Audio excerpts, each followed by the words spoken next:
Hello my friends. This is an ancient map of the North Pole. The North Pole as a magnetic mountain goes back at least to Roman times. The North Pole is a magnetic mountain surrounded by a circular continent divided by four powerful rivers from maps Martin Behaim's 1492 globe shows. At the Arctic Pole there is a high magnetic rock, 33 German miles in circumference. A surging sea surrounds this rock, as if the water were discharged downward from a vase through an opening. Around it are islands, two of which are inhabited. Mercator's map from 1595 showing the Arctic continent, with the Rups Nigra et Altissima, black and highest rock, at its center. The rock is the site of the North Pole, captioned as the Polvsarcticivs. Gerardus Mercator's world map of 1569 reflects his reading of Sinoian's Itinerarium. It also features a marginal note alluding to the Franciscans' discovery. We have taken the Arctic geography from the Itinerarium of Jacobus Sinoian of The Hague, who makes some citations from the Gesta of Arthur of Britain. However, the greater and most important part he learned from a certain priest at the court of the King of Norway in 1364.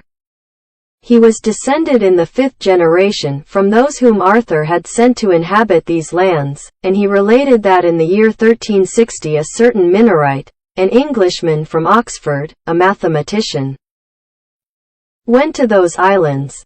Leaving them, advanced still farther by magic arts and mapped out all and measured them by an astrolabe in practically the subjoined figure. As we have learned from Jacobus, the four canals there pictured he said flow with such current to the inner whirlpool, that if vessels once enter they cannot be driven back by wind. The Arctic map inset on Mercator's 1569 world map was the prototype for the influential and widely circulated Septentrionalium Terrarum of 1595, posthumously published by his son, and the maps in Ortelius's Theatrum Orbis Terrarum of 1570. Both show the same configuration of the Arctic regions as the 1569 map. In his letter to D. Mercator further quotes Sinoian's description of the northern regions. In the midst of the four countries is a whirlpool into which there empty these four indrawing seas which divides the north. And the water rushes round and descends into the earth just as if one were pouring it through a filter funnel. It is 4 degrees wide on every side of the pole, that is to say 8 degrees altogether. Except that right under the pole there lies a bare rock in the midst of the sea. Its circumference is almost 33 French miles, and it is all of magnetic stone, and is as high as the clouds. So the priest said, who had received the astrolabe from this Minorite in exchange for a testament. And the Minorite himself had heard that one can see all round it from the sea, and that it is black and glistening, and nothing grows thereon, for there is not so much as a handful of soil on it. More interesting to modern researchers are the people the friar encountered. Pygmies, who may well be identical with the Skrælings referred to in Old Norse texts about Greenland, predecessors of the modern Inuit.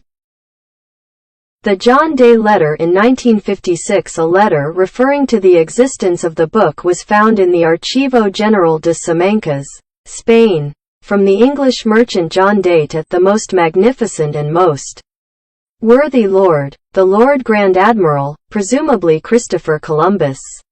Written in either December 1497 or January 1498, John Day says, "Your Lordship's servant brought me your letter. I have seen its contents and I would be most desirous and most happy to serve you. I do not find the book Inventio Fortunata, and I thought that I, or he, was bringing it with my things, and I am very sorry not to find it because I wanted very much to serve you. I am sending the other book of Marco Polo and a copy of The Land Which Has Been Found, by John Cabot. The Rups Nigra, Black Rock, a phantom island, is believed to be a 33-mile wide black rock. Mercator actually describes the rock's circumference as 33 French miles. located at the magnetic North Pole or at the North Pole itself. It purportedly explains why all compasses point to this location, comes from a lost work titled Inventio Fortunata, and the island features on maps from the 16th and 17th centuries, including those of Gerardus Mercator and his successors. Mercator describes the island in a 1577 letter to John D.